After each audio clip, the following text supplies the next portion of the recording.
Selamat malam semua, nama saya Putri. Terima kasih sudah bergabung di acara Sanggar Timur. Misi dari Sanggar Timur adalah melakukan kegiatan yang berbasis kesadaran dan pengetahuan luhur Nusantara. Dalam rangka mengenal ajaran luhur bangsa, Sanggar Timur mengangkat topik tentang tanah air dan kebangsaan dari berbagai ajaran asli yang terdekat dengan moyang kita. Malam ini kita membahas dari sudut pandang ajaran adat musik Talaut. Talaut berada jauh di ujung utara Sulawesi. Di sana signal kurang bersahabat. Narasumber kita perlu berpindah 4 km dari rumahnya untuk mendapatkan signal yang stabil. Jadi harap bersabar apabila koneksi agak terganggu. Sebelum kita memulai acara, mari kita bersama-sama menyanyikan lagu Indonesia Raya dengan mata tetap tertutup. Silakan.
Terima kasih. Acara malam ini adalah acara keempat dari Sanggar Timur. Mohon izin untuk memperkenalkan Sanggar Timur. Sanggar Timur didirikan oleh Bri Febrianto, saya Putri, dan Januar Muhtar pada awal 2020. Di salah satu ruang kantor Grand Wijaya Center yang dimiliki oleh Bri. Kegiatan yang sudah pernah dilakukan oleh Sanggar Timur adalah meditasi purnama. Namun pada bulan Maret 2020 diberlakukan PPKM karena pandemi COVID yang melanda dunia, sehingga kegiatan pertemuan harus dihentikan. Pada bulan Juni 2020 Bri berpulang, sehingga kegiatan Sanggar Timur dihentikan untuk sementara. Berbekal semangat untuk melanjutkan cita-cita pada Nusantara, maka Putri Januar mengajak Gita Abimanyu, istri dari Bri, Antik Mugianto, Joni Jafar, dan Sita Dewanto untuk menjalankan kembali Sanggar Timur dengan memfokuskan pada ajaran-ajaran luar bangsa agar dapat diteruskan kepada generasi muda penerus bangsa. Informasi tentang Sanggar Timur dan program-program Sanggar Timur dapat dilihat di IG @sanggartimur.nusantara, di Facebook Sanggar Timur, di YouTube. Rekaman-rekaman dari acara Sanggar Timur di-post di Sanggar Timur Nusantara di YouTube. Narasumber kita malam ini adalah Kak Femi Sariu. Kak Femi adalah pelaku ajaran adat musik Talaut. Kak Femi lahir di Musi 15 Februari tahun 1975. Sekarang berusia 46 tahun. Sebentar lagi ulang tahun ya Kak ya. Bertempat tinggal di Desa Musi, Kelurahan Kecamatan Lirung, Kabupaten Talaut, Sulawesi Utara. Kepercayaan terhadap Tuhan Yang Maha Esa dalam kolom agamanya. Kemudian pendidikan terakhir adalah S1 Manajemen Keuangan Perbankan, Organisasi Adat Musik Talaut, pekerjaan TPP Kepengdes PDTT, jabatan TANPM Kabupaten Talaut, Sulut sejak tahun 2015 sampai sekarang. Jabatan organisasi adalah Ketua Puan Hayati Sulut dari 2019 sampai sekarang. Paparan materi dari Kak Femi adalah sekitar 40 menit. Materinya lengkap sekali, panjang. Kalau Kak Femi mau melakukan lebih panjang, silakan Kak. Kemudian kita akan lanjutkan dengan tanya jawab sekitar 30 menit. Penanya dapat menulis kolom chat atau dapat mengangkat tangan. Sanggar Timur adalah ruang untuk belajar, menambah dan berbagi pengetahuan. Oleh karenanya, apabila ada yang mempunyai sudut pandang berbeda, mari kita saling memperkaya pengetahuan tanpa perlu saling berbantahan. Mari kita mulai acara malam ini. Waktu dan tempat saya persilakan kepada Kak Femi. Silakan Kak.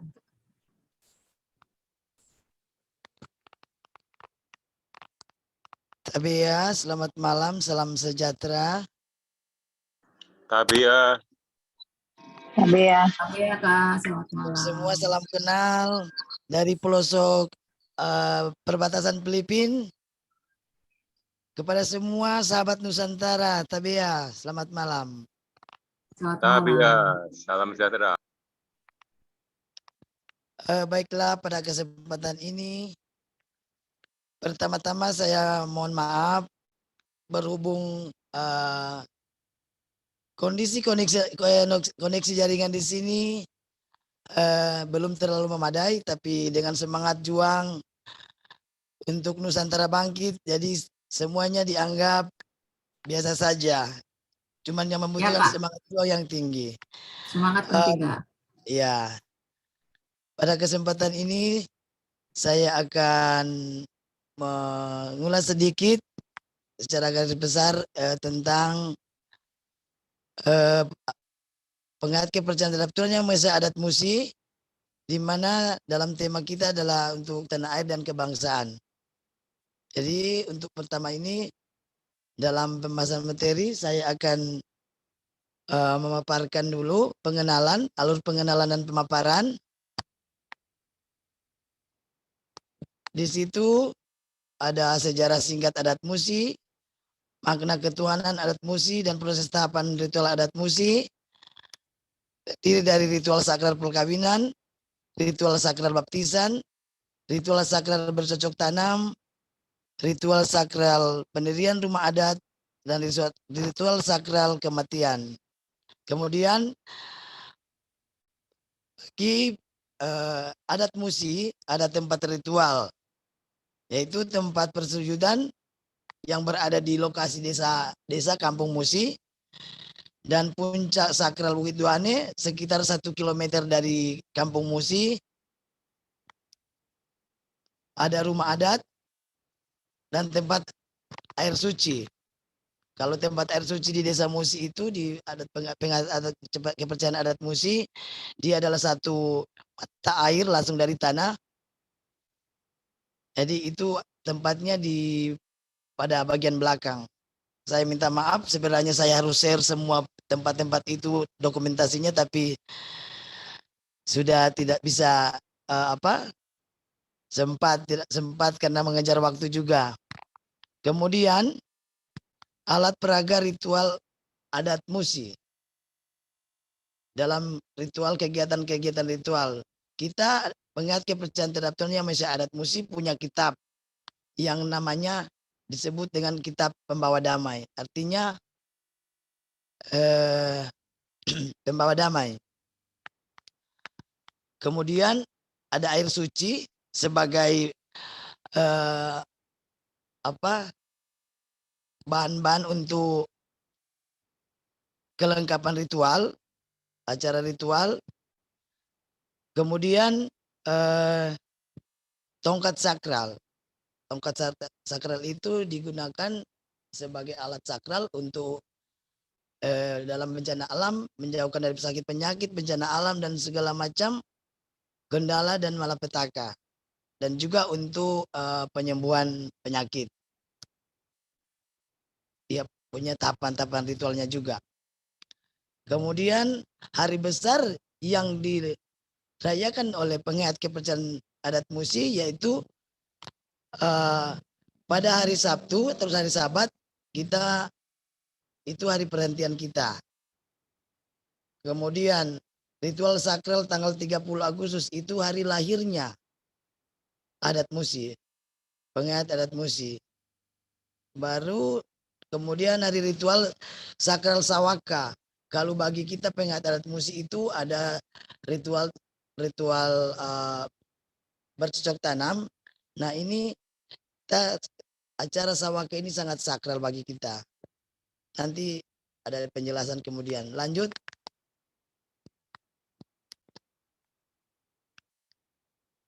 Lanjut, Mbak.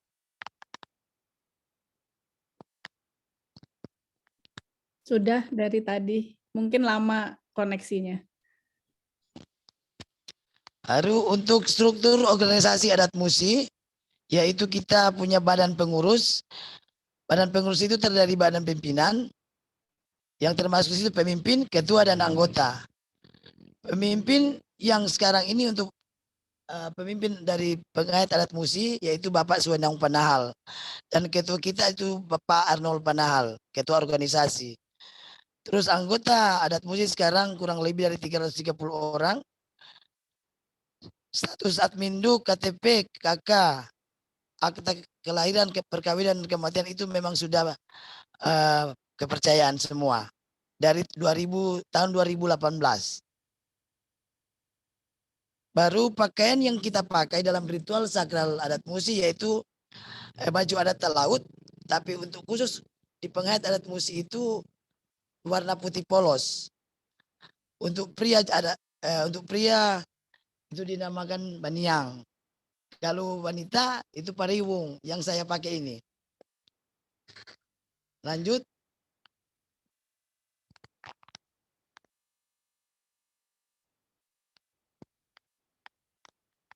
Nah, kita masuk pada dalam pokok materi bahasan, yaitu keberadaan ajaran, ada sejarah singkat adat Musi, ajaran pengingat adat Musi, pelestarian lingkungan sakral, proses tahapan ritual sakral adat Musi, dari tempat ritual adat Musi, alat peraga ritual adat Musi, struktur organisasi dan lain-lain. Nanti kita lanjut ke pembahasan materi. Lanjut. Jaringannya. Nah, sejarah adat Musi. Kita masuk dalam pembahasan. Untuk sejarah ini saya tidak bisa ambil singkat karena ini adalah sama pewayuan. Jadi kalau saya mohon izin, mohon maaf untuk harus dibacakan semua. Di sebuah pulau yang hampir tak nampak pada peta bumi yang terletak di sebelah utara Kepulauan Nusa Utara dan di sebelah tenggara Filipina, kira-kira 14 tentang utara 126 bujur timur di dekat kota Lirung, yakni desa Musi. Di sini sekelompok umat Tuhan yang menguduskan dan memelihara sahabat Tuhan Allah. Dan menurut segala firman-Nya yang diturunkan oleh Tuhan Allah sendiri kepada Bawangin. Nah, Bawangin ini adalah leluhur adat Musi. Nama Bawangin sendiri memiliki arti pembawa damai. Sebagaimana hal yang ada yang intelek terjadi dengan senyata-nyatanya dan sebenar-benarnya atas umat tersebut.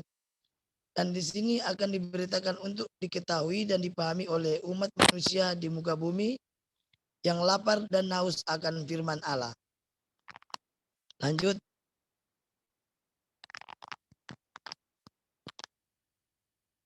Mari. Lanjut. Jaringan ya. Iya, sudah, Kak.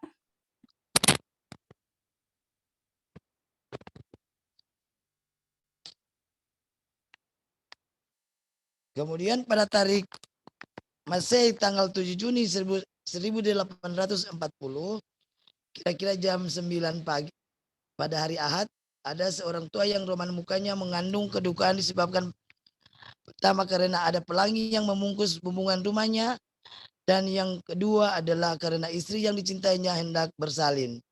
Pada akhirnya seorang tua itu bersuka cita karena bayinya adalah seorang anak laki-laki yang tampan dan elok parasnya, dan dinamainya Bawangin yang artinya pembawa damai atau tuang dunia, pengampu dunia, penopang dunia. Dan artinya juga memberhentikan peperangan. Lanjut.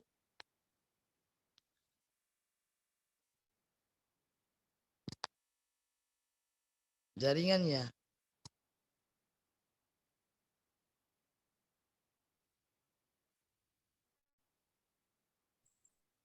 Kami sudah berganti screen ya, Kak. Iya, jaringannya mungkin. Nggak Maaf apa-apa, ya. Kak. Tenang aja, Kak. Iya, iya. Oke. Walaupun sukacita telah menyelimuti rumah tangga kedua suami istri ini, tetapi kecemasan dan awan duka cita masih memenuhi pikiran keduanya. Oleh karena adanya pelangi yang menyelimuti bumbungan rumah dari suami istri ini.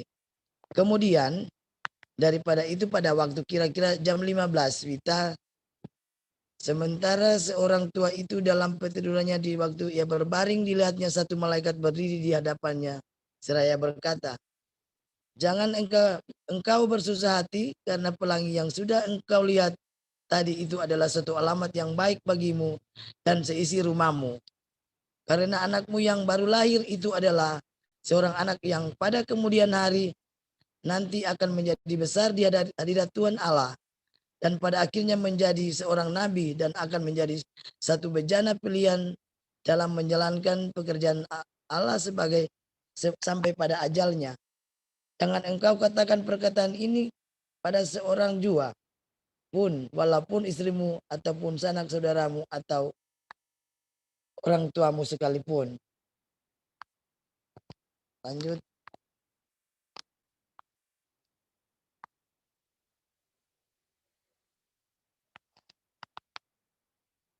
Setelah habis berkata itu, maka raiblah malaikat itu dari pandangan matanya, maka bersukacitalah ia saat itu. Maklumlah pada suku Telaut pada waktu itu pelangi adalah bertanda tangga setan dan jin. Dari kayangan yang turun ke bumi menggoda seluruh manusia. Atas kepercayaan inilah maka yang menantangkan rasa takut atas hati bapak dari anak yang baru lahir itu ialah Asili Ratu Panahal. Itu orang tuanya Bawangin. Pada umur 8 tahun, anak itu diujilah kepercayaan dari rumah tangga yang pernah menerima nasihat dan petua dari malaikat itu. Yang anak itu yang dulunya sehat kini berubah tubuhnya, diserang oleh berbagai macam penyakit, seperti malaria, disentri, dan tuberkulos. Oleh karena pada masa itu belum dikenal obat dokter dan tim medis, maka dibawanya anak itu pada dukun. Tetapi 9 tahun lamanya penyakit anak itu tidak sembuh. Kemudian malaikat yang dahulu telah datang kembali pada orang tua dari anak itu dalam tidurnya sambil berkata, mengapa engkau hilang harap dan putus asa? Bukankah dahulu sudah saya katakan, pelihara anak itu seturut dan dengan kehendak Allah. Engkau perbuat. Pada saat itu mereka berada di pulau Kabaruan. Selanjutnya malaikat itu berkata, pulanglah engkau kembali ke Bukit Duane, Pulau Salibabu, tempat sunyi dan senyap, sejahtera adalah menjadi tempat tinggalmu. Berbaktilah kepada Tuhan. Maka kembalilah mereka pada esok harinya dan tinggal di Bukit Duane, dan disitulah berangsur-angsur menjadi pulih dan sembuh tubuh dari anak itu. Pada usia 17 tahun, yaitu pada tahun 1857, orang tuanya sangat senang melihat perangai anaknya sangat baik, penuh kasih sayang terhadap sesama manusia. Pada umur 40 tahun ini dinikahkan dengan seorang perempuan yang berusia yang berasal dari desa sebelah, desa Lirung, dengan seorang perempuan namanya Lonsun Pangetti tahun 1880. Pada tahun 1884 ketika ia duduk di pantai Bukit Duane, ia melihat 12 bintang yang mengelilingi matahari, dan ia mengatakan kepada istrinya bahwa ia hendak berpuasa. Maka berpuasa ia selama 30 hari 30 malam. Setelah selesai melaksanakan mandi berlimau, menyucikan tubuh badani, berpuasalah ia mulai dari 3 Juni sampai 3 Juli. Singkat cerita, tanggal 30 Agustus pada hari Jumat malam, sementara ia tidur, sekonyong-konyong terbukalah bumbungan rumahnya dan terletaklah di situ satu papan emas dengan rantai perak yang panjangnya 1 meter dan lebarnya 30 cm, dan disitulah suara Tuhan berkata, naiklah engkau pada papan itu karena Tuhan Allah membutuhkan engkau untuk membawa namanya dan kabar selamat kepada seluruh segala orang isi dunia. Kemudian ia naik dan mengingat dan terangkatlah ke surga. Sampai di surga dia diperlihatkan oleh Tuhan Allah untuk akan tempat-tempat yang menjadi kesaksian baginya untuk diceritakan kepada isi dunia. Tuhan Allah bersabda kepada bawangin, pada saat ini juga engkau kembali ke atas bumi. Telah 8 jam engkau berada di tempat ini. Pagi-pagi benar engkau tiba di atas bumi di mana segala kaum keluargamu telah menanti engkau. Katakanlah pada mereka sekali saja bahwa namamu tuang dunia, artinya pengampu dunia. Maka nama dari agama atau tatanan atau wasa adat musi ini yakni adat, artinya Allah dalam tubuh. Setelah habis bersabda itu, Tuhan memanggil penghulu malaikat dan pada saat itu juga papan emas dengan rantai perak telah tersedia di hadapannya. Lantas ia kembali ke bumi antar oleh beratus-ratus malaikat sampai ke Bukit Duani, dan malaikat selama 3 bulan lamanya menjaga tempat itu. Bukit Duani oleh tempat itu Bukit Duani oleh Tuhan Allah dikatakan, jadikanlah tempat suci bagi turun temurunmu. Ajarlah manusia di atas bumi tentang kerajaan Allah dan segala kebenarannya. Sucikanlah hari Sabat Tuhan Allahmu. Maka di sinilah sampai sekarang umat pengerti kepercayaan adat musi memelihara hari Sabat sebagai hari perhentian. Kemudian lanjut, kita akan lanjut ke pembahasan ajaran-ajaran pengingat adat musi. Tadi sejarah sudah dipaparkan, kita lanjut ke ajaran. Mbak lanjut. Oke. Nah, ajaran pengingat adat musi yaitu ajarlah manusia di atas dunia tentang kerajaan Allah dan segala kebenarannya. Kemudian sucikanlah hari Sabtu karena itu adalah hari Sabat Tuhan Allah. Lanjut.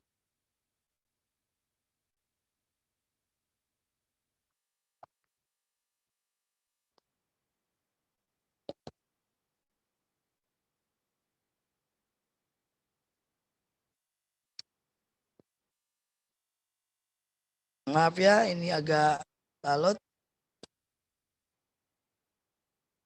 Jadi dalam ajaran adat musi juga ada di situ ada 10 hukum Taurat.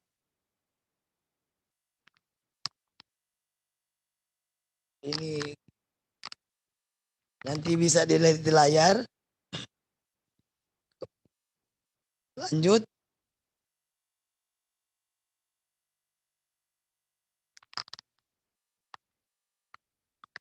Nah,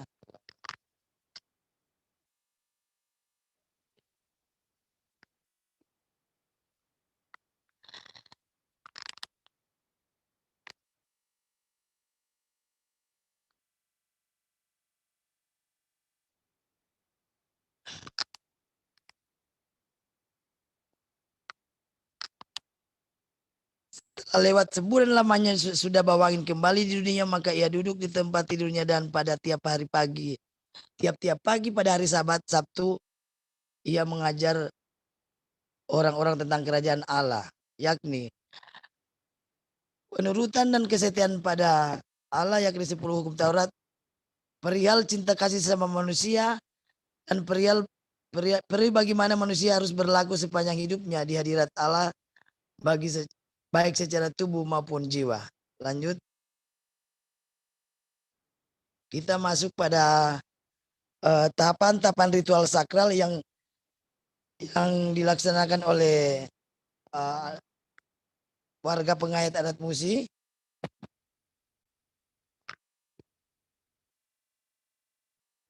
Pertama, ritual sakral perkawinan adat musi.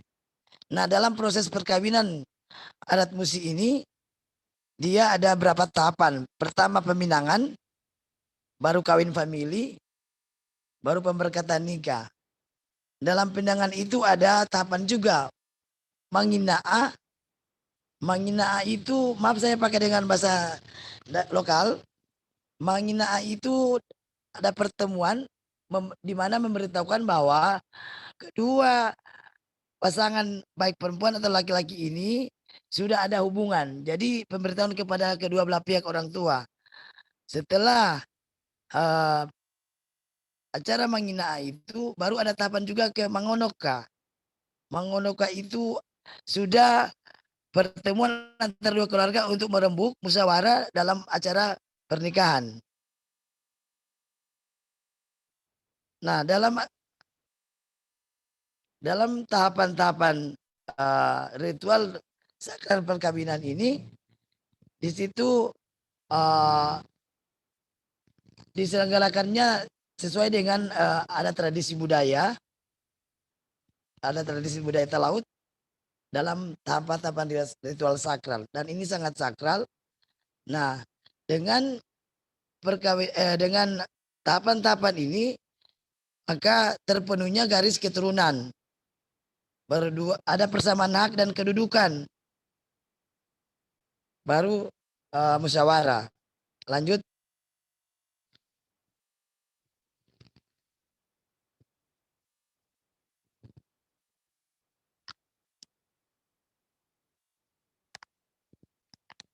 Setelah dilaksanakannya tahapan-tahapan itu, kita masuk maka sudah bisa masuk kepada pemberkatan nikah.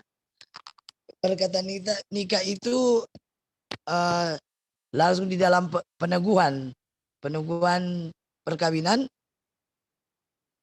dengan kalau kita adat musi memakai ritual sakral dengan mandi berlimau dan memontol awasa. Maksudnya mandi berlimau itu ini semacam penyucian diri, dan memontol awasa ini yaitu diibaratkan membuang dosa. Ibaratkan kita punya banyak kesalahan dan dosa yang terlalu banyak, maka kita ada tahapan ritual untuk membuang dosa. Baik perempuan dan laki-laki yang calon pengantin setelah sudah dinikahkan. Lanjut. Jadi dalam acara ritual sakral untuk perkawinan, di situ makna yang kita ambil yaitu ketuhanan sesama dan norma. Untuk ketuhanan ditanamkan nilai-nilai ketuhanan yang Maha Esa dan nilai kemanusiaan yang adil dan beradab. Baru hubungan sesama manusia, keluarga, sosial, kemasyarakatan, agama, kepercayaan, pemerintah, bangsa dan negara. Dan norma terpenuhnya ketentuan norma hukum dan norma dan perundang-undangan. Lanjut.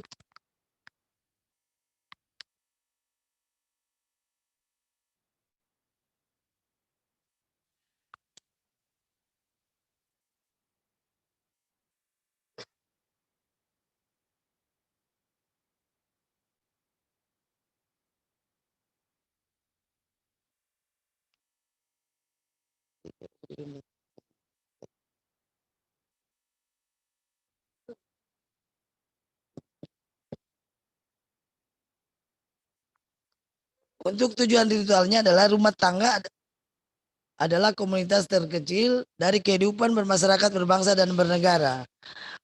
Berhasilnya rumah tangga, berhasilnya negara, maka di dalam berumah tangga harus ditanamkan nilai-nilai ketuhanan yang Maha Esa dan kemanusiaan yang adil dan beradab. Lanjut.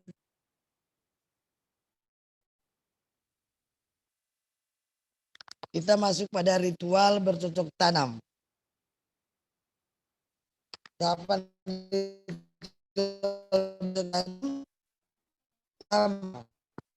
Maluku Harele itu penurunan pedang maksudnya karena kegiatan dalam bidang pertanian.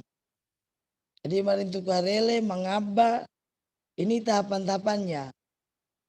Mama mangga winatanga lilia manuwanga mabosata. Marintu ku bualanna mata waina mangasanga mamalda magilamunna mangitingnya baru umana kita masuk pada tahapan setelah setelah penggerapan. Di situ ada syukuran panen. Ini dinamakan umana amewaku sawaka.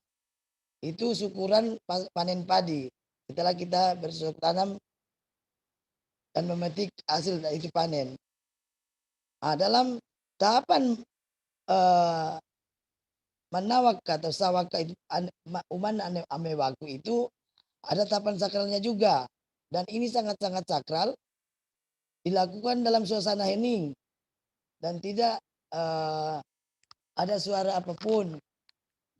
Biasanya pada pelaksanaan ini dia suasana rumah itu saja harus ditutup di dalam dapur. Nah ini tahapannya ini dari memati itu memati mabalu matapa manawo ampirisa matuna mengarah para misi umane amewaku. Itu tahapan-tahapan sampai di setelah masak semua dari pengeringan sampai di untuk masak acara ritual sakral makan istilahnya makan padi baru itu pada sorenya hari itu kita harus mengambil paramisi. Mengambil paramisi itu dalam adat musik itu firman Tuhan permohonan dalam ritual sakral. Dalam acara manawaka itu. Manawaka itu biasanya dilaksanakan pada bulan purnama. Dihitung dari saat setelah panen tadi, setelah memetik dan tahapan-tahapan sudah dilaksanakan, baru ketika pada bulan purnama itu dilaksanakan acara syukuran itu.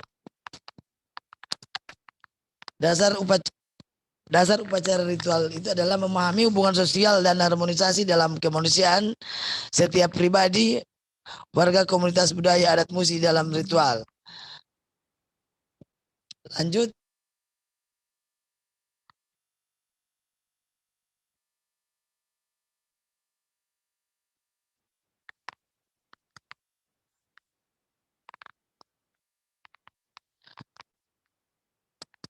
Kelengkapan ritual dalam acara sawaka itu adalah air pancuran, air suci yang dikenal dengan air suci, alat untuk masak, alat makan. Lanjut.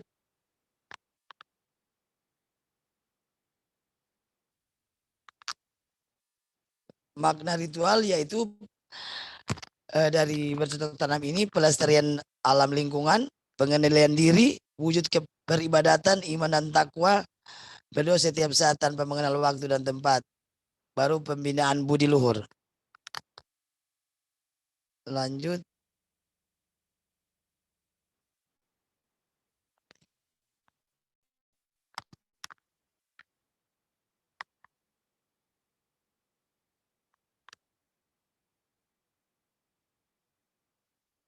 Tujuan itu membangun karakter dasar dan inti setiap orang memasuki wilayah orang setiap orang mengambil barang bukan milik atau kepunyaannya harus meminta atau memberitahu maupun kepada saudaranya. Jika tidak memberitahu atau minta adalah salah dan dosa. Jadi setiap orang harus maparamisi itu udah meminta izin. Bahasa lokalnya maparamisi. Bahasa itu minta izin.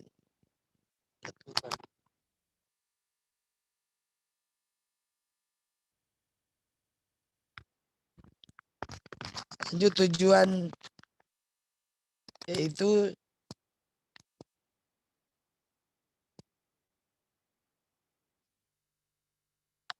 Lanjut.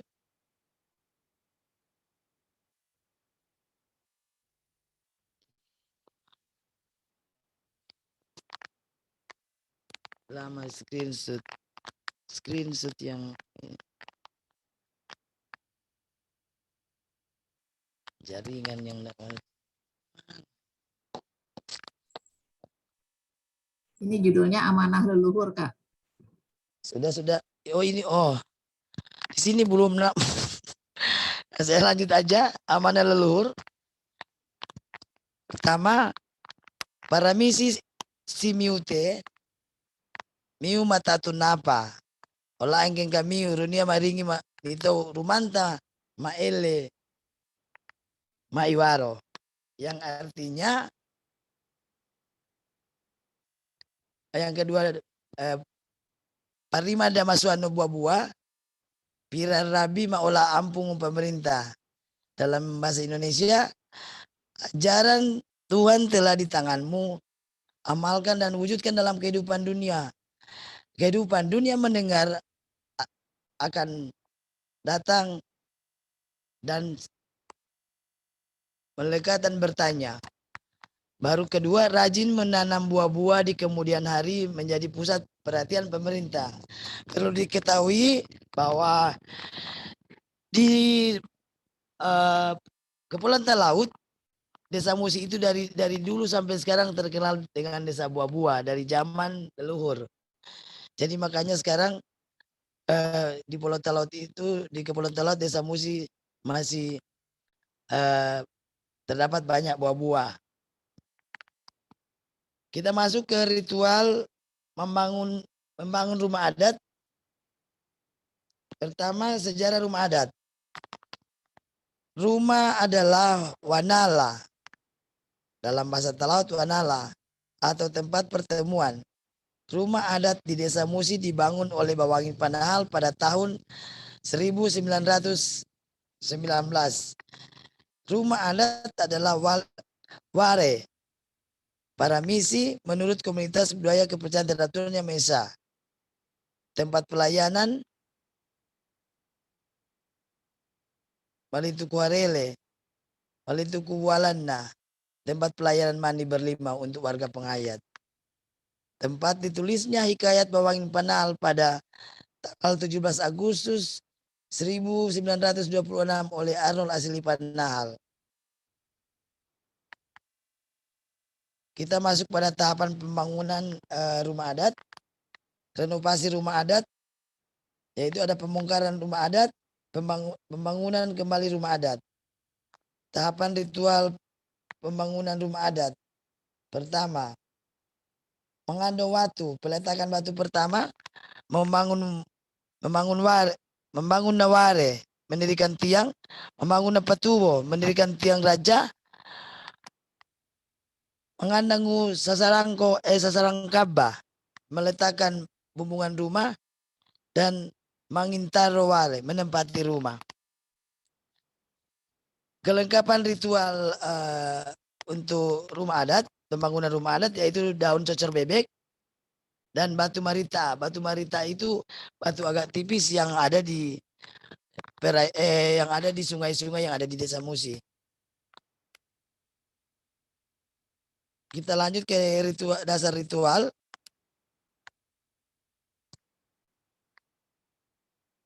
Mauna ola'a, mau walwada, harauna ukasa, Tuhan pencipta langit dan bumi, laut dan segala isinya, Tuhan pelindung, Tuhan penjaga, pemelihara, dan roh suci.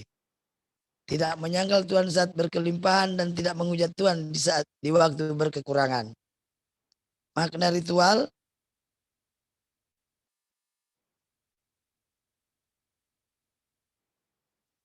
Makna ritual dari pembangunan rumah adat yaitu Patilumanu wadanga perambatan dan niawa. Tempat terlindungnya tubuh dari hujan dan panas dan selamanya jiwa dan ancaman bahaya dan bencana. Dua, tempat turutan tita pangimana arah ruata, tempat mentaati segala macam peraturan dan perundang-undangan, juga adalah tempat memuji dan memuliakan Tuhan. Suampunga suwon dunia ini di kampung dan di muka bumi ini. Rumah adat, rumah tinggal, rumah adat, kemudian kediaman masyarakat hukum adat sebagai tempat mentaati segala macam norma hukum dan perundang-undangan, juga tempat memuji dan memuliakan Tuhan di kampung di muka bumi. Terlindungnya tubuh dari hujan dan panas serta selama-lamanya jiwa dari bahaya dan bencana. Lanjut, ritual memberi makan bayi. Ritual memberi makan bayi adalah ritual baptisan bagi si bayi yang sudah berumur 14 tahun, 14 hari atau lebih, sebagai tanda sudah menjadi warga adat Musi. Dua, tahapan ritual baptisan sudah ritual baptisan sudah dibaptis dengan hikmat dan pengetahuan Allah dengan cara makan. Jadi baptisan untuk warga penganut adat Musi itu dengan makan. Dan ada tersedia 3 mangkuk, yaitu di tengah makanan melambangkan Allah Bapa, di kanan ada ikan melambangkan Allah Anak, dan di kiri melambangkan Roh Suci. Jadi 3 mangkuk yang harus disediakan dalam ritual sakral ini. Bagi yang dewasa adalah penyucian diri dan penghapusan dosa. Mamosa memantulu awasa. Makna baptisan bagi si bayi yang dipelihara dan hidup menurut jalan Tuhan. Orang dewasa dan keluarga rumah tangga lepas bebas dan dari kesalahan, memelihara dan hidup menurut jalan Tuhan Allah, bebas dan segala dosa dan kesalahan, menuju hidup selamat di dunia dan akhirat. Nah, yang saya paparkan tadi itu adalah pawayuan dari yang pertama dari Tuhan Allah Kebawangi, dan ini ada kita masuk ke pawayuan kedua yang diterima oleh leluhur Bawangin Panahal, yaitu melalui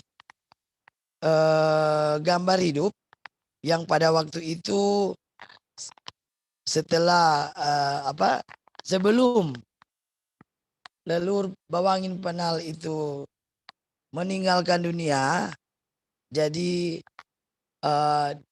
diperlihatkan pewahyuan itu yang kedua dalam kain kelambu, karena maklum dulu untuk masyarakat Talaut, orang Talaut itu tempat tidurnya pakai istilahnya kelambu. Jadi penerimaan wahyu pertama itu gambar hidup yang muncul di kelambu Bawangin Panahal di rumah kediaman, berupa 12 gambar hidup. Pertama, ini gambar ini yang pertama, Tuhan yang Maha Esa awal pencipta dunia. Itu diperlihatkan. Kemudian gambar yang kedua, kemuliaan Tuhan dengan kebenaran kemahakuasaannya. Ini yang nampak di kelambu ini.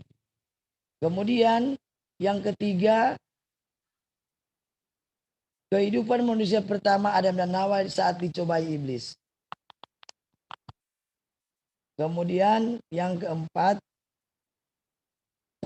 gambar hidup yang keempat, orang-orang yang terlibat dalam peperangan. Ini baru yang berikutnya, gambar berikutnya itu orang ke arah timur dan orang ke arah barat. Maksudnya berbalik itu, orang ada yang ke barat, ada yang ke timur.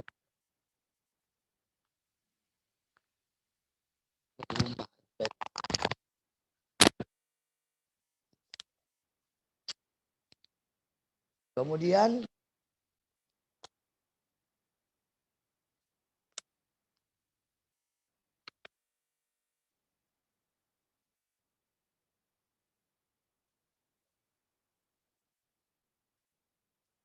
saya kembali dulu ke gambar pertama, harus saya jelaskan juga Karena di sini saya tidak itu, mungkin tidak bisa lihat, agak kabur.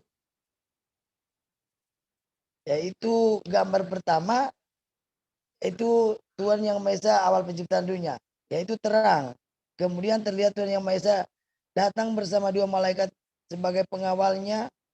Gambar ini dijelaskan oleh Babawangin Panahal bahwa menggambarkan Tuhan Yang Maha Esa. Gambar kedua, Tuhan Yang Maha Esa kembali dan duduk di kursi emas dan dikawal oleh 2 malaikat pengawal, menggambarkan kemuliaan Tuhan Yang Maha Esa dengan kebenaran dan kekuasaannya. Kemudian gambar ketiga, 2 orang anak sedang bermain bersama seekor ular, menggambarkan kehidupan manusia yang pertama Adam dan Hawa saat dicobai atau digodai oleh iblis.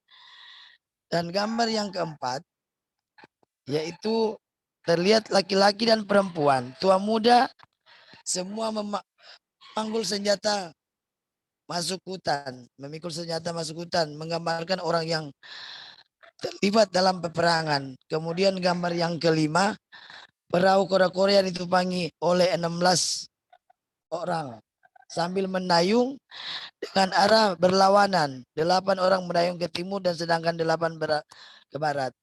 Oleh Babawangin Panahal dijelaskan bahwa orang ke arah timur menggambarkan orang kulit hitam yang akan mengurus rumah tangganya sendiri. Sedangkan yang ke-8 orang mendayung ke arah barat adalah orang-orang kulit putih yang akan berpulang ke negerinya sendiri. Kemudian gambar hidup yang ke-6, tampak terang yang berbentuk lingkaran seakan-akan ada orang yang menyalakan lampu senter dari atas plafon rumah, ditunjukkan ke langit-langit kelambu. Pada terang yang berupa lingkaran itu terpampang gambar tangan dengan 5 jari sempurna. Oleh Babawangin diterangkan bahwa siapa yang dapat mengungkap arti 5 jari itu, ia akan memerintah dunia.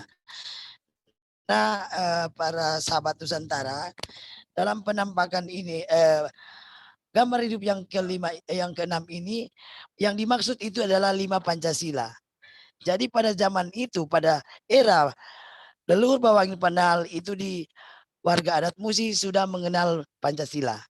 Nah, Pancasila ini muncul dan di dalam kelambu itu di Bukit Pucat Duane. Makanya sampai sekarang memang kalau untuk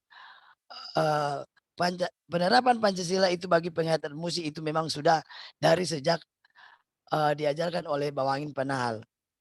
Kemudian gambar ke-7 tentang orang-orang berjalan dengan membawa anjing. Gambar ini oleh Babawangin Panahal dijelaskan bahwa manusia mulai berani bertindak yang tidak benar terhadap sesama manusia, terlebih di hadapan Tuhan Yang Maha Esa. Kemudian gambar ke-8, anak kecil bermain di mulut buaya. Oleh Babawangin Panahal dijelaskan bahwa manusia sebenarnya sudah tahu membedakan mana yang baik dan jahat, tetapi masih berani berbuat kesalahan sehingga merupakan ancaman baginya dan mendekatkan dengan kebinasaan.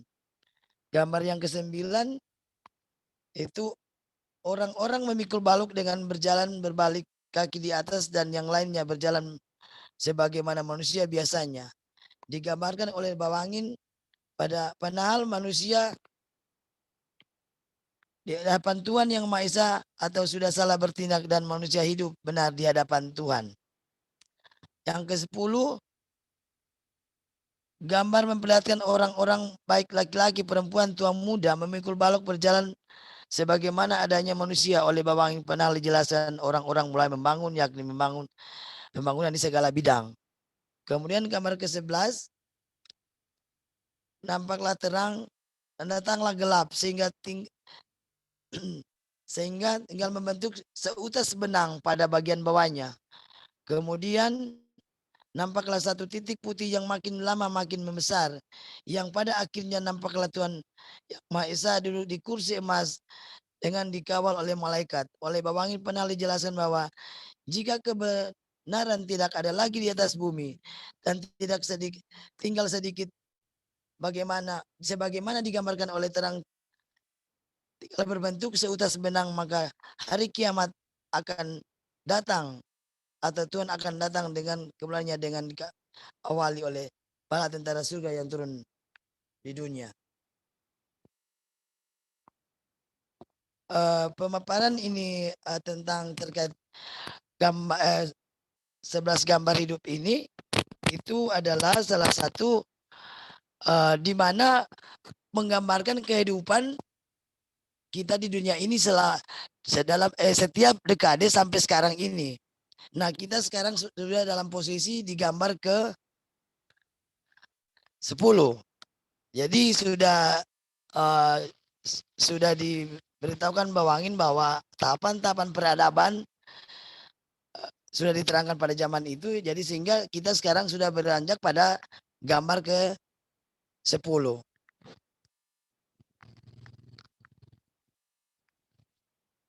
Maaf Pak Aji, Mas Aji, yang hadir ini Om Alwen bukan Pak Arnold. Kemudian kita lanjut.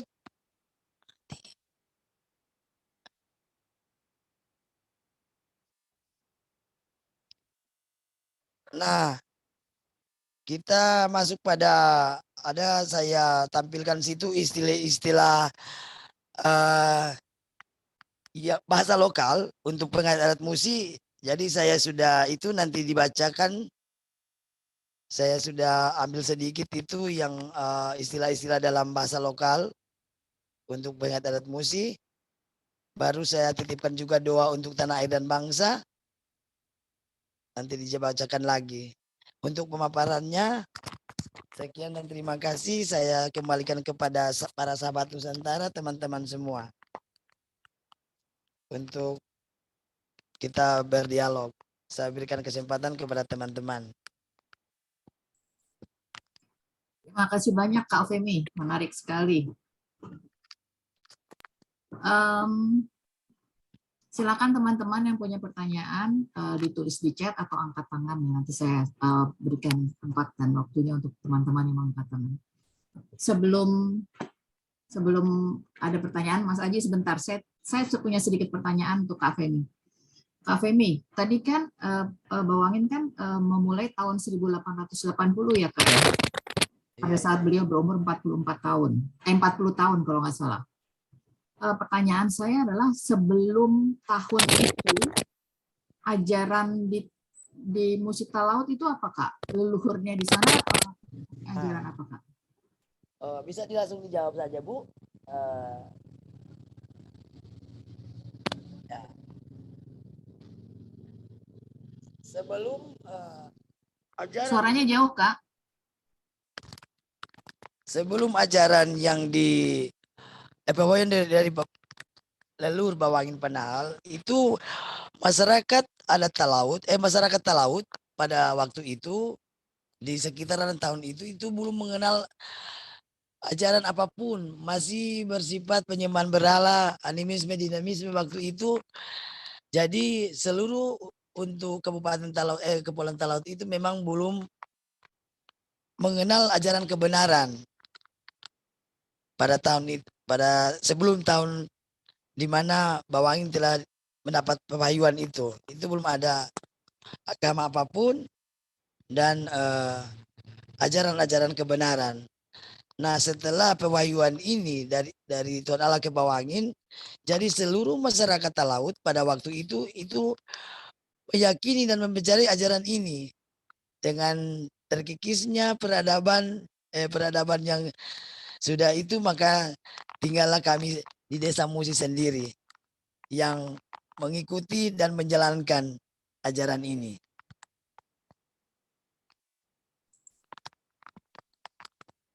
Oke Kak. Satu pertanyaan lagi Kak dari saya Kak. Ya. Kalau melihat istilah-istilah tadi yang Kakak pakai, ada Allah Bapa, Anak Allah, dan Roh Suci. Ini mirip dengan ajaran Kristen Katolik. Apakah apakah ada pengaruhnya dari ajaran Kristen Katolik atau memang istilah yang dipakai atau memang dari asalnya begitu?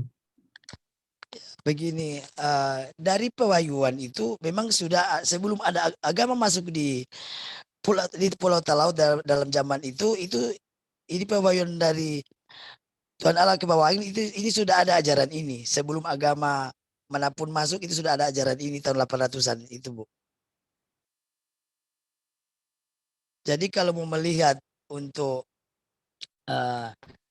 ketika kita melihat dari bahasa-bahasa ini ada bahasa-bahasa agama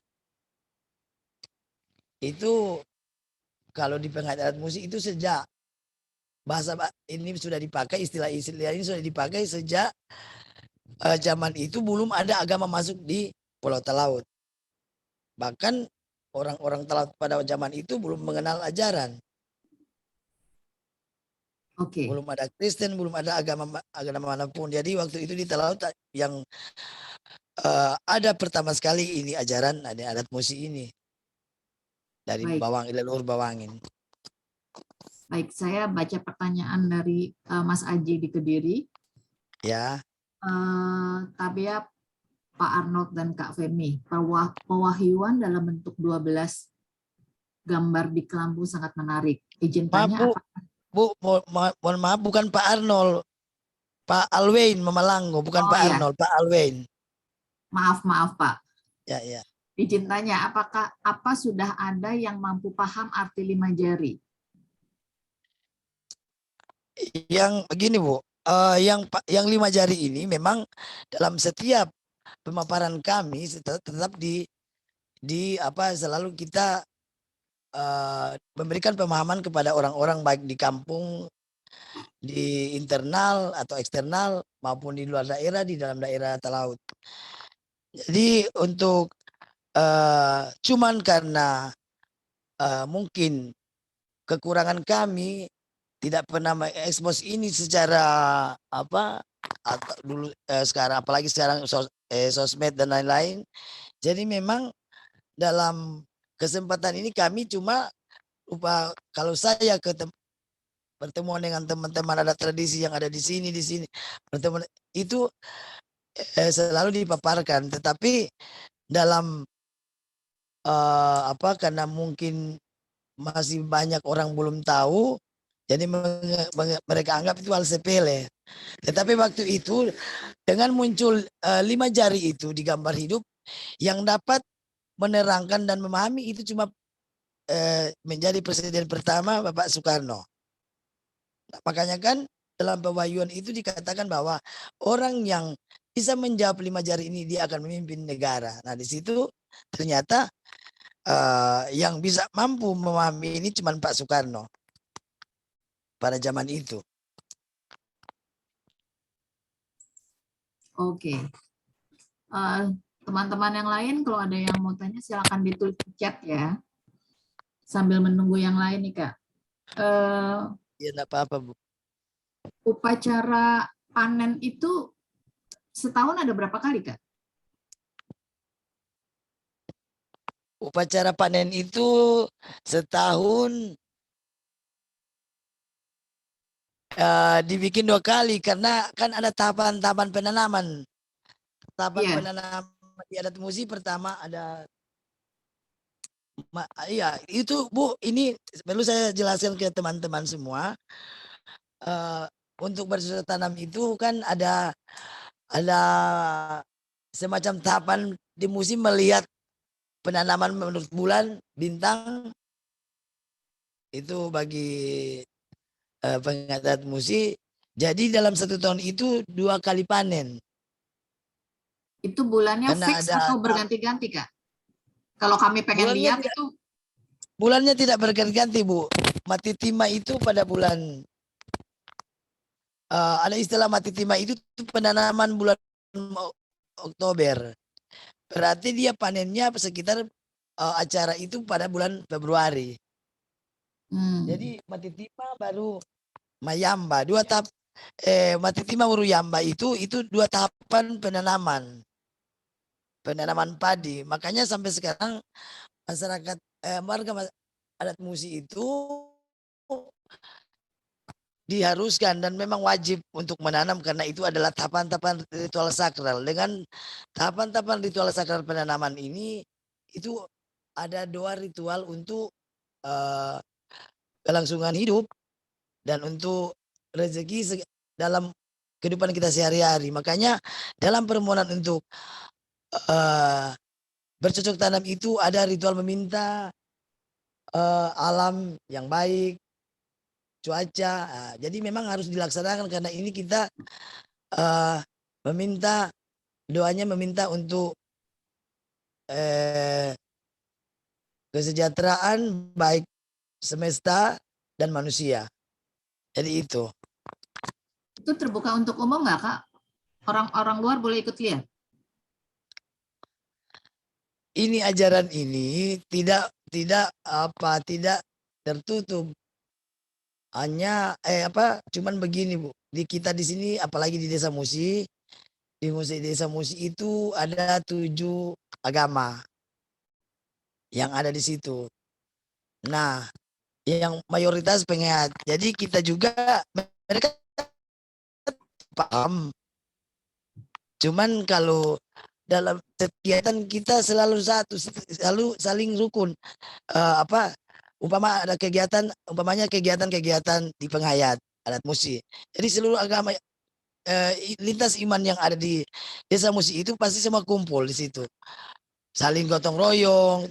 Nah, jadi untuk ajaran-ajaran adat musi itu selalu membuka diri. Tidak ada tidak boleh. Cuman yang harus walaupun dari luar ikut tetapi harus ikuti tata caranya, tatanannya. Karena dalam setiap kegiatan sakral, ritual sakral, penghayat adat musi itu suasananya hening.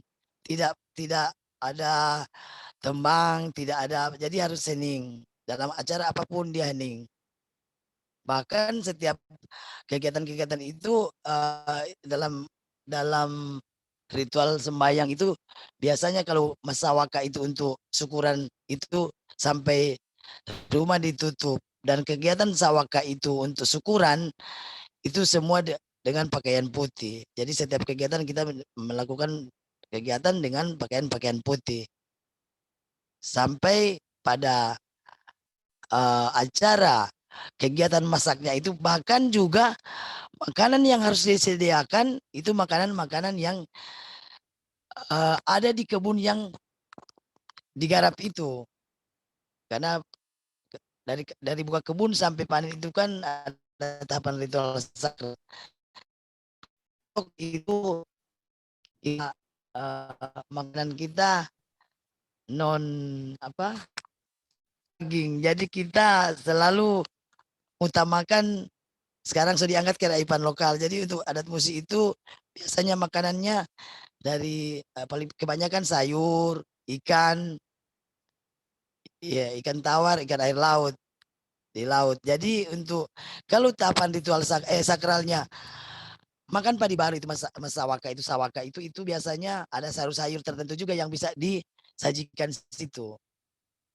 Itu. Jadi untuk orang luar itu tidak tetap justru kami sangat berterima kasih kalau ada yang bergabung, cuman mereka itu mengikuti dengan tatanan itu di dalam proses pelaksanaan ritual itu. Oke, ada satu yang angkat tangan nih Kak. Silakan Kak Sira.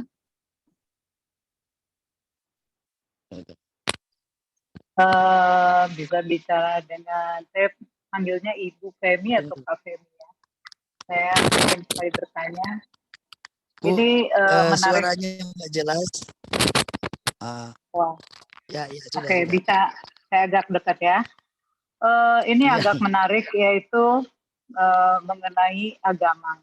Kebetulan saya tadi screenshot ya yang tujuan dari ritual berumah tangga. Jadi kalau dilihat bahwa Desa Musi itu sudah ada sejak tahun 1800 sekian, di situ pun dikatakan bahwa berhasilnya sebuah rumah tangga, berhasilnya negara, maka di dalam lembaga berumah tangga harus ditanamkan nilai-nilai ketuhanan yang Maha Esa dan kemanusiaan yang adil dan beradab. Jadi tadi Bu Femi tadi mengatakan bahwa Desa Musi mengenal 7 agama. Apakah ketujuh-tujuhnya itu hidup berdampingan? Kemudian apakah dalam ritual keagamaan itu ada silang berumah tangga antar agama. Itu aja yang saya ingin tanya. Terima kasih. Bu, saya langsung saja ya. Di dalam kita memelihara toleransi dengan adanya kehidupan di masyarakat Desa Musi yang dominasi agama dan juga ada penghakam percaya terhadap Tuhan Yang Maha Esa. Jadi kita karena tatanan ini yang sudah digariskan dari zaman Bawangin itu, jadi sampai sekarang kita sangat rukun, bahkan kita sering disebut Indonesia kecil. Karena dari berbagai dominasi agama lintas iman, tetapi kita sangat memegang toleransi. Contoh dalam kita mengambil mengambil satu firman atau Paramisin Tuang, bahwa di situ dikatakan paturutita pa imana ara urwata, dalam bahasa Indonesia patuh pada pemerintah terlebih kepada Tuhan Yang Maha Esa. Dan kemudian dalam acara dalam bentuk toleransi beragama itu kita punya budaya yang mengatakan bahwa sampinunutan supada roha, artinya dalam melaksanakan peribadatan dari agama apapun atau pengayat kepercayaan, kita mengutamakan toleransi. Jadi kita di sana itu hidup bermasyarakat, bersosial itu tidak memandang bahwa kita ada perbedaan. Dalam setiap melakukan kegiatan-kegiatan ibadah, kegiatan-kegiatan peribadatan atau ritual untuk agama dan penghayat, itu kita selalu sama-sama bekerja sama, tidak ada dalam kerja bakti, dalam kerja apapun selalu diutamakan gotong royong. Begitu Bu, ada atau masih bisa ditambahkan lagi? Tadi yang belum dijawab Sedikit saja. Pernikahan campur ya Kak Mira ya? Oh, Ya, pernikahan campur. Yang maksudnya bagaimana Bu pernikahan campur ini? Dari agama antar agama. tertentu ke penghayat, dengan penghayat atau? Karena adanya kerukunan beragama itu, mengingat di Desa Musi ada 7 agama, apakah pernikahan yang beda agama itu diizinkan? Nah, kita kembalikan. Dengan... Nah, kita kembalikan ke aturan tadi, bahwa paturutita pa imana ara urwata, berarti kita harus pada pemerintah. Nah, untuk beda keyakinan itu kan aturannya sekarang kan tidak bisa.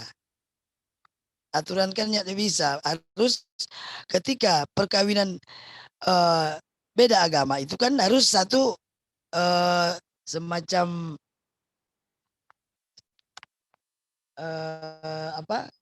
biasanya kan harus ada yang mengalah. Jadi ya, betul. harus ke satu ya sesuai aturan begitu. Baik. Harus konsen ke satu agama mana yang dipilih atau pengat kepercayaan begitu Bu. Baik, itu terjawab. Terima kasih Bu Feni. Berarti prinsipnya Ya. mengikuti pemerintah ya Kak ya? Oke, ini ada pertanyaan Ya, dari karena Kak memang Uli. itu digariskan.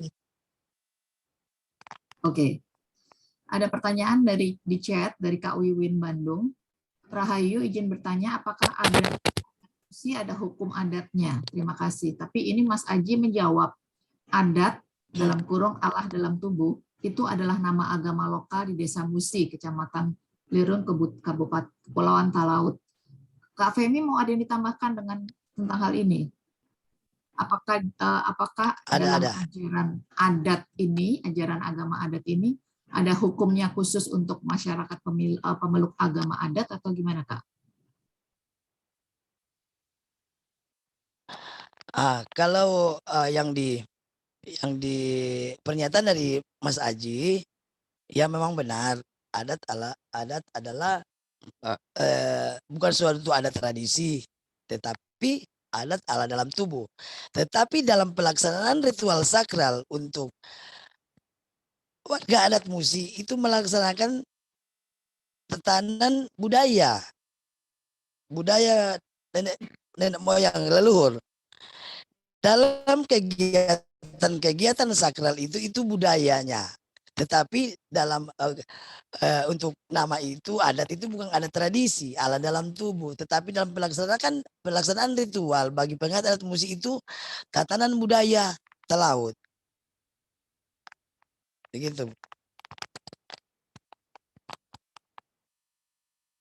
Ada di Kak Talaut Wiwin, apakah sudah cukup? 142 desa. Kak Wiwin, apakah Bagaimana? jawabannya cukup? Kalau belum, silakan ditulis di chat atau silakan angkat tangan ya Kak Wiwin. Saya lanjut dulu ke Kak Mariska N. Siregar di chat. Tapi ya Kak Femi, saya mau bertanya tentang rumah adat. Lalu hukum adat kan bagaimana? Kak Mariska mau Hukum tanya adat kan bu, hukum tidak tertulis. Hukum adat kan hukum tidak tertulis. ya Kak, Tetapi dalam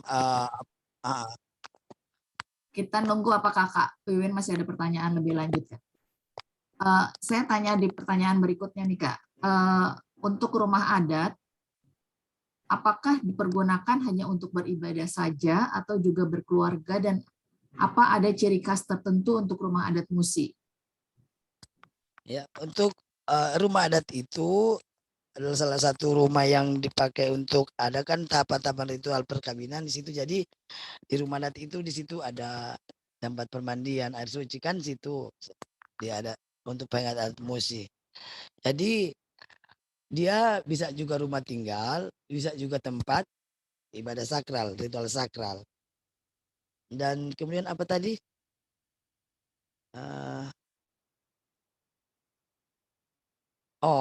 Dalam pendirian rumah adat Musi itu juga menyeluruh dengan adat Talaut, ada tradisi Talaut. Itu sama, ada ciri khas adat Talaut, ada bentuk, cara pembuatannya, bentuknya itu ada ciri khas rumah adat Talaut, ada ciri khasnya. Saya mohon maaf tidak bisa menampilkan dokumentasi rumah adat dan lain-lain. Padahal memang dari awal saya memang berusaha menampilkan semua yang pemaparan ini terkait dengan dokumentasi untuk ritual sakral, tahapan-tahapannya, rumah adatnya. Tapi pengingat waktu saya juga harus membagi waktu. Jadi belum bisa terpenuhi. Untuk melihat contoh rumah adat Talaut tetap ada ciri khas tertentu. Dan pembangunan rumah adat itu Talaut memang tidak bisa dibuat cuma anggap main-main, itu nggak bisa. Karena tetap ada efek dari kalau kita cuma bikin tidak sesakral mungkin. Baik, terima kasih. Kak Mariska, kalau kurang silakan di chat atau diangkat tangan ya Kak ya. Ini ada pertanyaan lanjutan dari Kak Wiwin Kak. Jadi dalam tradisi ritual tidak ada hukum yang berlaku jika salah satu anggota melanggar tradisi dalam ritual tersebut. Kalau hukum atau pelarangan di adat Musi itu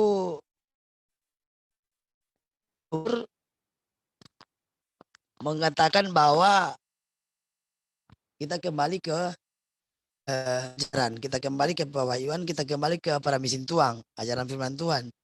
Ketika kita berbuat salah berarti dosa. Tetapi dalam kaitannya dengan ini, leluhur Bawangi Panal dia tidak melarang dan dia tidak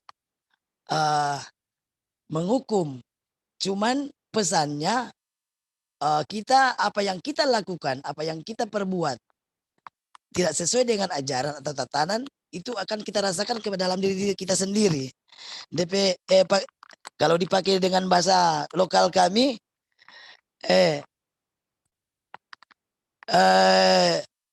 papendamete, artinya kita yang merasakan di dalam diri kita, gitu. begitu. Jadi dalam hal kesalahan dan dosa yang kita perbuat atau kita melanggar aturan tatanan, itu kita kembali ke kita yang merasakan sendiri. Tidak ada kata pelarangan, tidak ada kata itu, tapi kita kembali ke para mesin tuang yang disampaikan oleh Bawangin Panahal. Jadi kita dalam ajaran pengayat adat musik juga kita selalu diutamakan bahwa kita itu, kenapa kitab kita itu kalau orang lihat itu cuma kayak katanya cuma tipis, cuma sedikit, cuma begini, tapi kita paling dominan yang diutamakan itu adalah perilaku kita dalam kehidupan sehari-hari, baik kegiatan kita dalam bekerja apapun, itu ajaran itu nitata swadanga, itu istilahnya dalam bahasa lokal. Ajaran itu dilaksanakan dari dalam diri kita sendiri, kembali ke diri kita sendiri. Jadi harus dalam tubuh, karena kita kan Allah dalam tubuh. Jadi semua ajaran itu harus kita tanamkan dalam diri kita.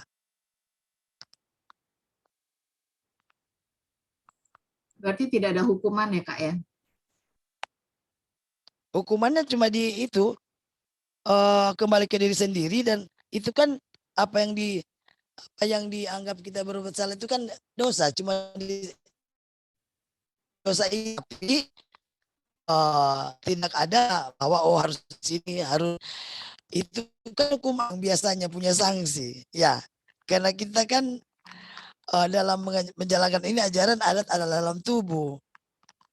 Kalau ada tradisi pasti punya sanksi. Biasanya kan perlu diketahui bahwa di Talaut itu 142 desa, itu dalam sistem adat tradisi dia memakai 140 desa itu punya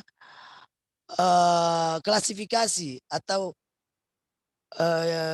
semacam, kalau di 142 desa pakai istilah Ratu Manua, berarti itu adalah klasifikasi tuan dan hamba kan itu. Tetapi dengan lahirnya adat musi, lahirnya Bawangin Panahal, dia menghapus semua itu. Kita semua manusia dianggap sama, tidak ada kasta, tidak ada itu perbedaan. Makanya di desa Musi dari 142 desa memakai Ratu Manua. Kalau di desa Musi pakai Tima Duanua, artinya dia adalah orang tua. Orang tua kan, kalau hubungan ke orang tua itu kan berarti kita dalam satu keluarga. Tidak ada klasifikasi, tidak ada kayak tidak ada klasifikasi, dan maksudnya kayak ada perbedaan antara yang tinggi dan yang rendah, antara kelas ini jadi tidak ada. Itu dihapuskan semua oleh leluhur Bawangin dengan melalui ajaran. Kak, ini pertanyaan lanjutan dari Kak Mariska tentang rumah adat nih Kak. Apakah Rumah itu berarti tidak semua atau tidak wajib memiliki rumah adat bagi tiap penghayat adat musi? Begini, rumah adat itu rumah tempat tinggal. Dalam pelaksanaan kegiatan ritualnya itu rumah adat, rumah tempat tinggal juga, rumah tempat ibadah juga itu. Jadi bisa ditinggal ditempati keluarga, dan juga bisa tempat untuk pelaksanaan ritual itu. Mungkin maksudnya begini Kak, apakah setiap orang itu perlu rumahnya harus berbentuk harus mengikuti upacara yang tadi Kak Fahmi sebutkan tadi itu? Ya, saya sudah nggak. Ya, untuk warga pengayat adat musi dalam pendirian rumah harus sesuai dengan tatanan itu. Jadi kalau melihat ada tradisi di Talaut juga, semua pakai ada tradisi budaya itu. Ritual sakralnya adat rumah adat. Jadi dalam rumah tinggal atau rumah tempat semacam pertemuan umum, balai atau pembangunan tetap dibikin tatanan ritual sakral. Baik tempat tinggal, tempat ibadah, tempat itu didirikan secara itu, tatanan ritualnya seperti itu. Dan untuk warga pengayat memang harus, karena kita tetap melestarikan dan tetap harus pakai dengan tatanan yang murni dalam kegiatan pendirian rumah adat. Berarti semua rumah yang dibangun sesuai dengan tata cara itu disebut sebagai rumah adat, Kak, ya?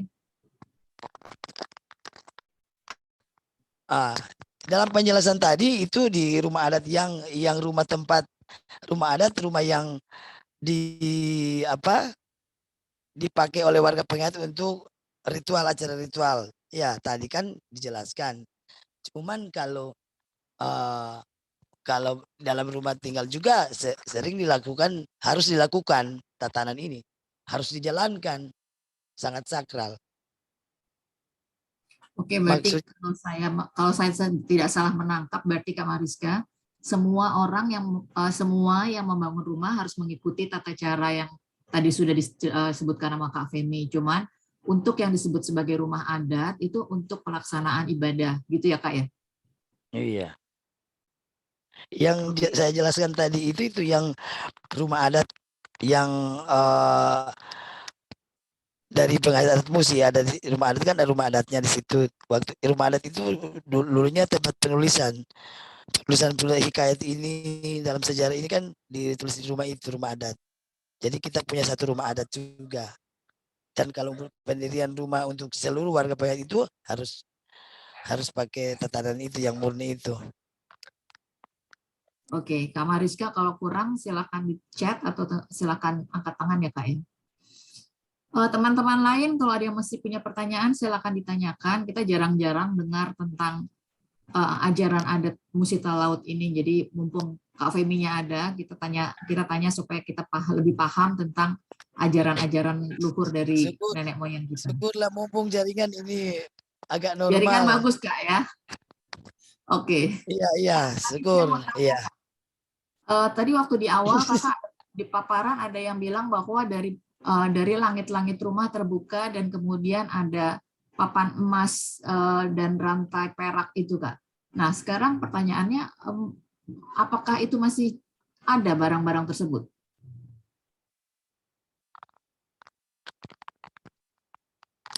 Kalau barang-barang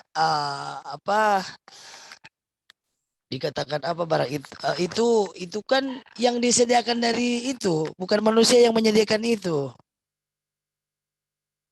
Iya, itu datang dari tiba-tiba ada gitu kan? Iya, tiba-tiba ada itu. Jadi memang kan setelah dipulangkan hilang juga begitu. Cuman diceritakan itu sebagai kendaraannya waktu dijemput.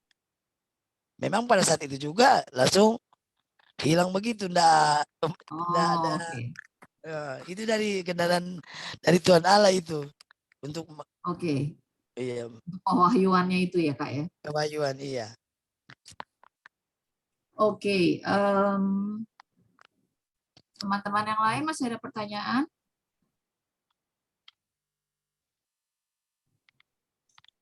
Teman-teman Sanggar Timur ada yang punya pertanyaan?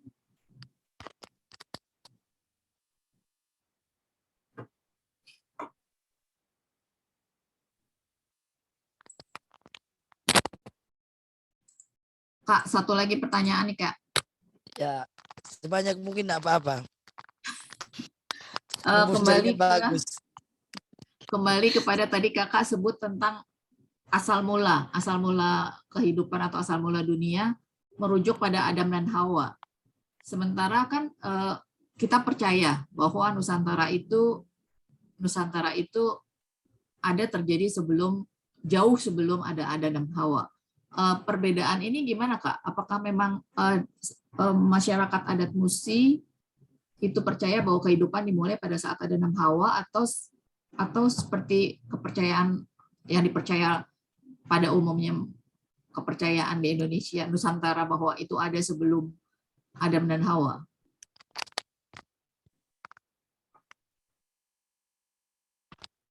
Bagaimana Bu? Dikaitkan dengan apa? Dikaitkan dengan apa? Adam dan Hawa ya? Tadi di presentasi Kakak ada tentang Adam dan Hawa. Iya, Adam dan Hawa. Iya. Maksudnya pertanyaannya bagaimana, Bu? Bahwa budaya kita itu ada yang kalau Adam dan Hawa kita bisa menghitung kira-kira kapan gitu Kak. Nah, tapi kan sejarah di Nusantara kan kehidupan ada jauh sebelum itu.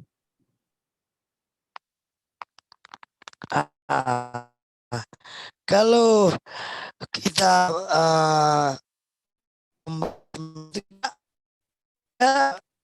diwartakan itu dari zaman sebelum itu juga. Tunggu. Itu juga ada di buku Pawadami, itu juga ada cerita bahwa dari sebelum Adam dan Hawa itu memang kita sudah ada pewahyuan itu mengenai apa yang saya tuliskan tadi itu, bahwa ketika sebelum juga Adam dan Hawa itu sudah, tapi kita punya istilah dikatakan itu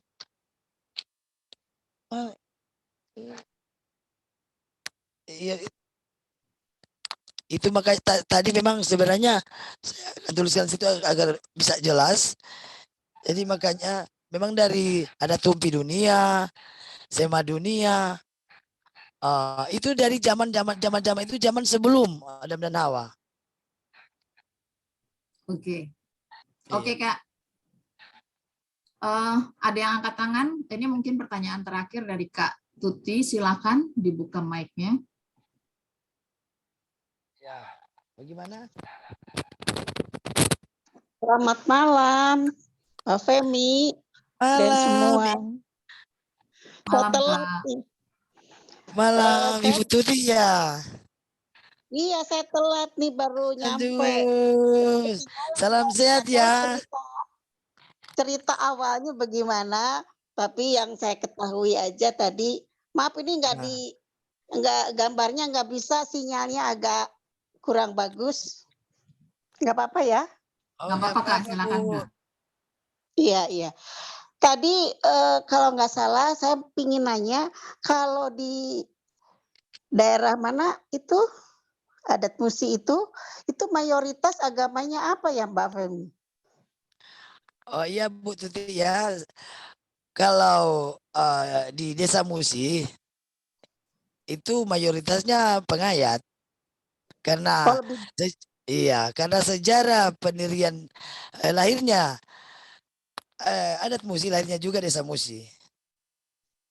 Jadi kita bahkan kita juga mungkin sudah jadi kebiasaan sampai sekarang, kepala desanya juga selalu dari pengayat. Iya. Lalu kalau tadi mendengar istilah-istilah kan seperti betul tadi banyak seperti agama Kristiani begitu istilah dalam istilah. Jadi mungkin kalau saya beranggapan mungkin di daerah sana tuh lebih banyak Kristianinya atau Muslim, karena memang Muslim mayoritas ya di Nusantara ini. Itu bagaimana? Ada juga tapi Muslim gitu, sehingga istilah itu lebih istilah-istilah di penghayat pun lebih dominan ke Kristen begitu. Oh iya. Begini Bu, untuk warga Desa Musi itu kita melihat dari sejarah bahwa adat Musi itu pengenalan istilah-istilah ini sebelum ada agama, dari tahun 800-an. Jadi setelah sudah agama juga kan, jadi makanya orang-orang selalu beranggapan bahwa kita meniru dari agama, padahal sebelum agama. peradaban agama datang di Talaut itu sudah ada ajaran ini, gitu. Karena ini ayuan langsung. Jadi agama belum masuk di Talaut, apalagi di Desa Musi, itu sudah ada ajaran itu dari tahun 800-an. Bahkan pada waktu itu juga setelah ajaran ini lahir, seluruh warga Talaut di penghayat adat Musi. Cuman sudah terkikis dengan peradaban agama masuk, gitu Bu. Iya. Lalu ini menarik tadi kalau sedang ritual itu kan di sana ada berapa 7 agama ya, termasuk penghayat ya. Iya, satu penghayat. Ya, itu kalau dalam ritual itu kalau bersama-sama, kalau nggak salah saya tangkap tadi karena baru masuk, kita bersama-sama misalkan mengadakan ritual itu dalam pakaiannya itu sama semua seperti putih-putih yang biasa Mbak Femi, atau tiap agama punya ciri busana tersendiri atau bagaimana kalau lagi ritual? Iya, kalau di penghayat tempat ritualnya kan ada di desa, di kampung, tempat persucian. Baru ada puncak sakral Widwane 1 kilo dari kampung. Nah, kalau tempat ibadah agama-agama lain itu ada gereja Advent, gereja Katolik, gereja apa? Protestan, Alfa Omega, ada berbagai, semua agama di sana itu punya tempat ibadah. Oh, ada ya. Iya. Itu yang sangat disyukuri. Kita di sana tidak ada, kita di sini tidak ada. Pokoknya toleransi sangat tinggi karena ini tatanan ini. Betul. Yang dua dipegang oleh tatanan Talaut itu Paturut kita Pak Imana ada Ruata baru 2. Baru yang kedua Sampinunutan Supadaroha. Nah itu. Jadi selalu tertanam pada masyarakat Talaut itu. Makanya yang di Talaut yang kuat sekarang, yang paling kuat di di Sulawesi Utara, apalagi Talaut, itu 3. Agama, ada tradisi, dan pemerintah. Tiga kubu ini. Kita tidak bisa ada satu yang, jadi selalu dijaga tiga ini untuk Talaut. Iya. Ya maaf nih satu lagi pertanyaan. Itu kalau di Talaut sana ada peninggalan tertulis, buku-buku atau semacam ya itu buku-buku sejarah peninggalan masa lalu leluhur gitu. Kalau di adat Musi, misalkan iya. Kalau untuk adat Musi, kita itu di kitab ya namanya buku Pembadamai. Yaitu di situ cuma sejarah sama pewahyuan firman. Nah, itu yang sampai sekarang yang kita ada. Tapi kalau di tempat-tempat lain ada tempat yang waktu dulu mungkin zaman kerajaan dulu sih ada tempatnya. Tapi di pulau kita Talaut ini terdiri 5 pulau besar, pulau tempat tinggal yang ditempati. Tapi kalau di daratan saya ini ada 4 kecamatan. Nah, sini juga ada, kalau di luar dari adat musik itu banyak, ada situs-situs, ada gua, ada desa tertua Talaut, itu ada di pulau paling utara dari tempat saya. Kalau untuk adat musik peninggalannya cuma ada puncak sakral itu, baru segala macam tempat-tempat ritual itu aja. Oh begitu ya, baik. Baik, terima kasih Mbak Femi penjelasannya. Rahayu Bu Tuti. Salam sama Pak Engkus. Salam baik. Kak Femi, ini pertanyaan penutup dari Kak Diah Ayu Setiawati dari Surabaya. Izin bertanya, untuk di awal tadi dipaparkan ada beberapa hari besar termasuk hari Sabtu Sabat adalah hari perhentian. Biasanya diadakan ritual apa Kak pada hari besar itu? Jadi saya tadi tidak paparkan itu. Untuk hari besar penghayat adat Musi, hari Sabat itu sudah diwahyukan bahwa adalah salah satu hari perhentian hari Sabat. Nah, kegiatan ritual pada Sabat, hari Sabat itu dimulai dari jam 8.30 sampai dengan selesai. Jadi kita punya tahapan-tahapan ritualnya pada hari Sabat itu. Dan untuk penghayat adat musi, tahapan ritual sakral sebelum hari Sabat ada malam ini, itu malam Jumat malam, malam pertobatan, ritual juga, ritual sakral malam pertobatan. Nah, untuk adat musi hari Jumat, hari persiapan itu hari Jumat hari ini tadi itu seluruh kegiatan apapun, baik di kebun, baik dimanapun itu tidak lagi setelah jam 6 sore. Karena hitungan waktu bagi kami untuk tantra udah makan raya juga itu setelah jam 6 sore itu sudah hari esok. Nah, jadi kalau hari Jumat sore itu malam Jumat kita itu sudah memasuki hari Sabat. Sudah Sabat itu kita punya ritual tadi dari jam 7:30 sampai jam 8. Itu malam pertobatan. Malam pertobatan baru upacara ritual yang di puncak sakral itu acara Sabat itu di tempat persujudan di kampung.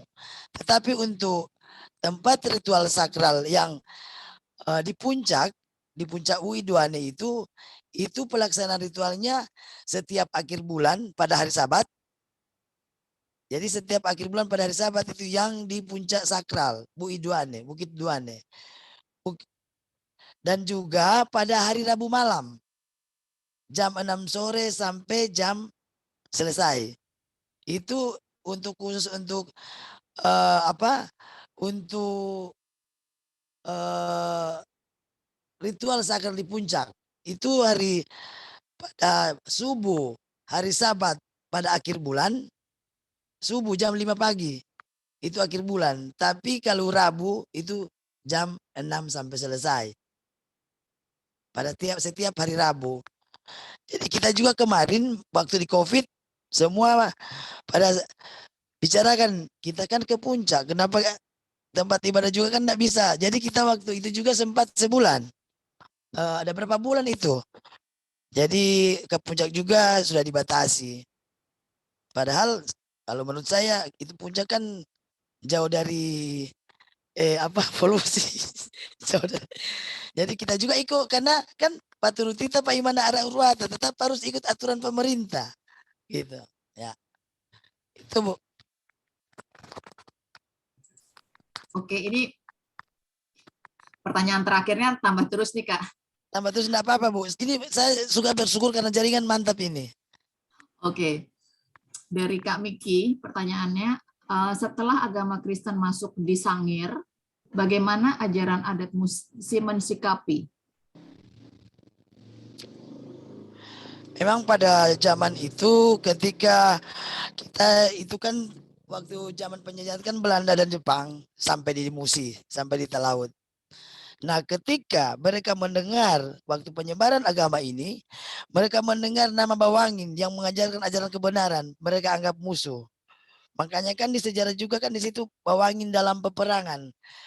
Peperangan ini karena dalam misi-misi penyebaran agama mereka mendengar bahwa di Desa Musi, di puncak Widwani ada seorang katanya dia akan melawan kami karena dia dianggap besar. Dulu kan pakai nama residen di zaman Belanda. Nah, waktu itu mereka mencari Bawangin ini karena mereka menganggap itu bahwa suatu saingan atau mereka menganggap itu akan bersaing dengan kekuatan mereka. Nah, disitulah timbullah peperangan. Peperangan Bawangin dengan residen sampai pada waktu itu banyak penyerbuan kan puncak Widwani kan itu di posisinya cuma 7 meter dari pinggir pantai. Posisi puncak Widwani. Jadi di pinggir jalan langsung pantai. Nah, itu tentara sekutu yang kapal-kapal perang itu serbu itu puncak itu karena mereka dengar bahwa di sini ada orang yang akan melawan mereka. Dan karena ini penjajah ini kan dalam segala macam bidang mereka untuk penyebaran agama, penyebaran segala macam. Mereka ketahuan bahwa ada bawah angin panal yang mengajarkan tatanan ini, mereka cari. Nah, di sini juga ada mujizat-mujizat yang keluar dari yang tuntunan dari Tuhan Yang Maha Esa kepada bawah angin. Maka pada peperangan itu semua dari senjata bahkan meriam semua cuma keluar air, tidak mengeluarkan api, letusan, tidak, hanya air yang keluar. Nah, ketika mereka merasa, residen dari Belanda itu merasa bahwa dia ini, jadi mereka bawa ke Manado. Jadi leluhur bawah angin ini dibawa ke Manado untuk disidangkan. Katanya dia yang melawan pemerintah zaman Belanda waktu itu. Nah, pada waktu dia meninggalkan desa Musi, kampung Musi, dia menitip pesan, ketika saya ke sana, selama saya di sana kalau hujan, itu saya meninggal dan saya tidak balik lagi ke desa Musi. Jadi itu pesannya. Jadi pada waktu itu warga adat Musi menanti kedatangan leluhur ke. Nah, jadi selama 3,5 tahun bawangin ada leluhur bawangin disidang di sana di Manado. Selama 3,5 tahun mereka tahan di Manado. Jadi selama 3,5 tahun itu tidak turun hujan dan bahkan terjadi di Kepulauan Talaut itu kelaparan sana sini karena memang panas selama 3,5 tahun. Nah, bagi masyarakat adat Musi, pengait adat Musi zaman itu malah berlimpah-limpah makanan dan segala macam. Di saat itu pada waktu 3,5 tahun. Nah, seluruh orang-orang dari tempat lain datang ke desa Musi mengambil makanan. Kan perlu diketahui bahwa untuk laut adat Musi juga kita makan pokoknya pisang direbus, ubi kayu, singkong, ubi-ubian itu jadi makanan pokok. Jadi waktu zaman itu yang ketika leluhur masih di Manado ditahan oleh residen Belanda itu, jadi 3,5 tahun itu kekeringan di laut. Nah, di Musi itu bagi warga Pengai itu berlimpah-limpah makanan, jadi orang-orang datang ambil makanan dari pulau ke seberang itu datang. Nah, ketika 3,5 tahun leluhur bawangin kembali ke desa Musi, nah kenapa kita ada air suci? Nah, di situ dengan tongkatnya itu almarhum bawangin, leluhur bawangin juga dengan tongkat itu dibuatlah mata air, makanya sampai sekarang untuk warga Pengai pakai air suci. Air itu air dari tanah yang sejarahnya berkaitan dengan tongkat sakral itu yang diikat oleh leluhur pada tahun 1800-an itu, sekitar 38 atau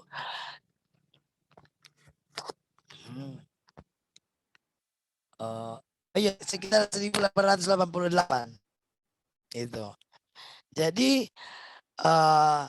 ada air suci itu karena itu. Jadi saya juga tadi belum jelaskan tentang terkait dengan tongkat sakral itu. Nah, itu makanya kita punya alat peraga, kitab suci, kitab pembawa damai.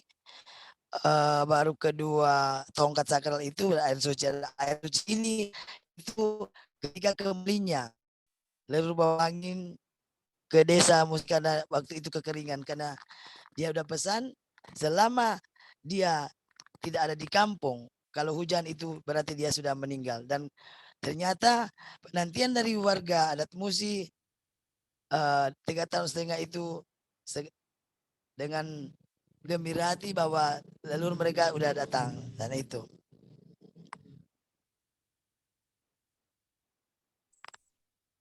Baik, Pak Miki, apakah mau dilanjutkan? Waktu kita sudah habis sebenarnya. Iya, sudah cukup. Terima kasih. Oke. Kak, ini pertanyaan terakhir. teman-teman waktunya sudah habis, jadi pertanyaan dari Pak Wira merupakan pertanyaan terakhir ya, yang ada di chat. Pertanyaannya adalah, definisi Tuhan bagi Mas penghayat adat Musi Talaut apakah? Ya,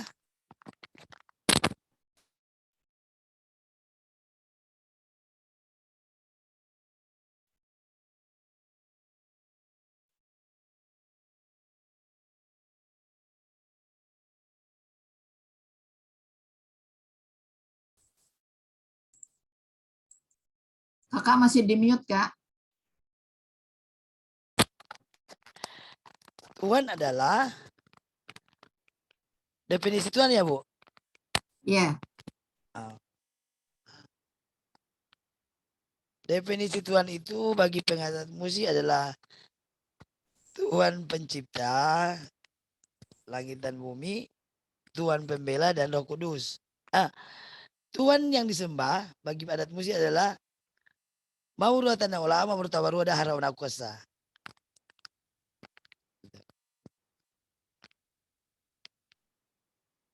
Bagaimana? oke. Pak Wira mau semoga itu menjawab ya, karena waktunya sudah habis.